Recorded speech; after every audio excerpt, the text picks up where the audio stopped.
If you've been eating healthy but still can't lose weight, or your energy crashes after meals, or going to the grocery store just feels so confusing and overwhelming, this one label trick will change everything. Most people look at a food label and focus on calories or fat, but I'm going to show you the one number that actually will tell you if this food is going to help or hurt your metabolism. By the end of this video, you'll know how to spot hidden sugar bombs, balance your blood sugar, and how to calculate the exact percentage of calories you need coming from protein to burn fat and boost your energy. I'm Amy White, a holistic nutritionist and metabolic weight loss coach. I help women and men over 40 balance their metabolic hormones so that they can lose weight while feeling amazing and then easily maintain their weight without restrictive dieting.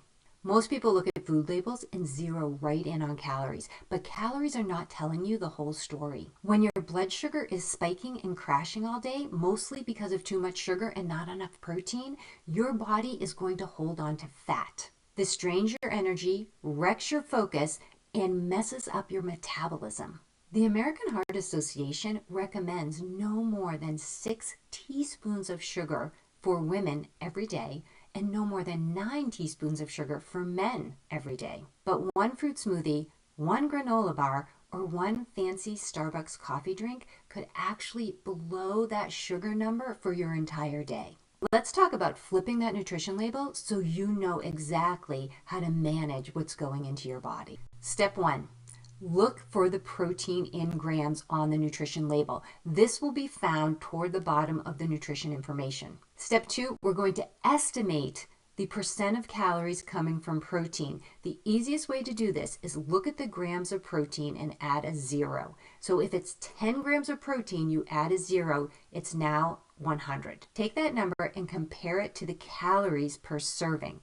If the calories per serving are 100, so the grams of protein with the 0 are equal to the calories per serving, then you know 40% of your calories are coming from protein.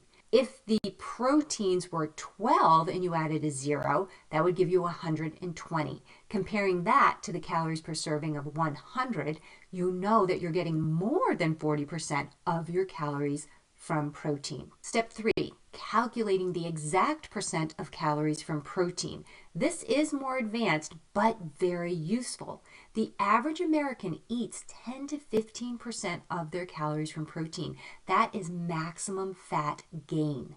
For fat loss, 40% of your calories from protein is the sweet spot. However, 30% or more calories from protein is a good range for weight loss. So understanding exactly what that percent of calories is from protein is helpful. The way you do this, each gram of protein is equal to approximately 4 calories. So you can look at the grams of protein, let's say it's 10, multiply that by 4 for the calories. Now we know there are 40 calories coming from protein in this particular food. We don't know the percent of calories yet, but let's say the calories per serving are 120.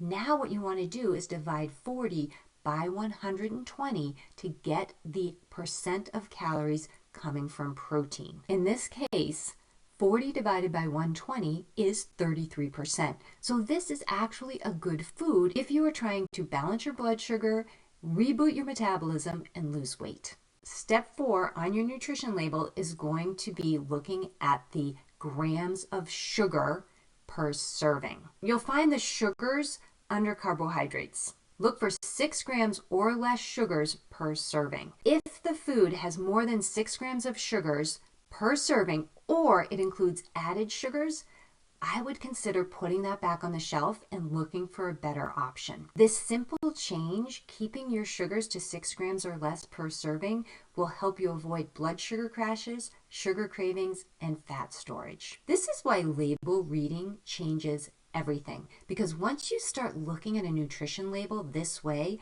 you're going to realize how many healthy foods have very high sugars and very low proteins. When you start shifting your food choices to higher protein and lower sugar most of the time, you're going to notice that you feel full longer and that you're actually probably eating a little bit less throughout the day.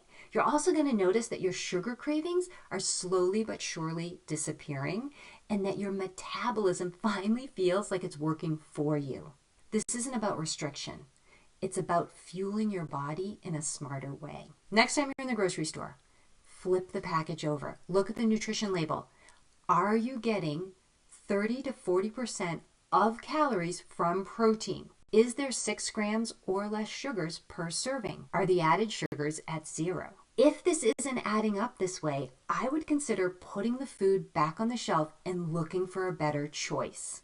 Added sugars are always something that has me putting a food back. There's rarely a reason for me to buy anything that would have added sugars. If you want help remembering everything that I just covered, including how to do the math, I've created a metabolic label decoder PDF. It'll walk you through everything I just discussed and give you examples of how to do the math.